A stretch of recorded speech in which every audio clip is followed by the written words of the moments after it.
OK, chaloši, dúfam, že to budete vidieť. Takže tento blbec, na tomto shadom je najlepšie vidieť, ak sa točí. Toto je otvorená pozícia, hej. Potom on sa otočí sem, zopne tento mikrospína, čo je tu na. A to je zatvorená pozícia. Čiže keď je tuto ten jazyk, to je zatvorené. Dúfam, že to je tam vidieť, lebo to svetlo je dosť na hovno.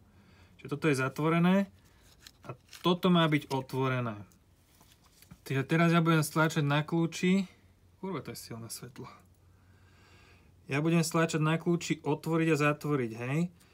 Čo sa on bude snažiť robiť. Čiže teraz idem otvoriť tento spodný.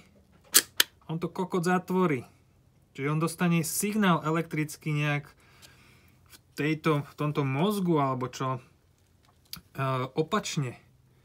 A teraz vrchný je zatvoriť, hej, a on to otvorí. Čiže to není tým mechanizmom, ktorý je potom tá ďalšia časť tohto zámku. Stačí ten motorček sa pozrieť, ak sa točí, úplne sa točí opačne. Takže ešte raz, toto je otvorená pozícia a keď otvoriť stlačím, tak ono zamkne. Stlačím ešte raz otvoriť, zamyká, zamyká. Zamknem na kľúči, ale otvorí ho tu.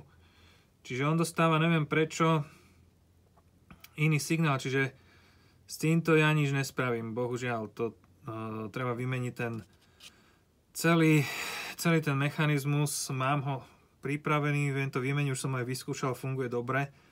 Takže len tento funguje, neviem prečo do piči opačne. Takže ešte raz.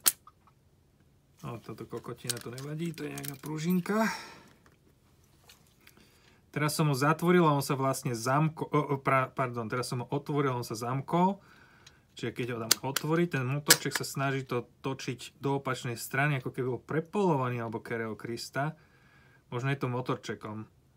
A potom zatvorím a on ho otvorí. Takže takto to funguje, no. Bohužiaľ. Je to tak, jak to je.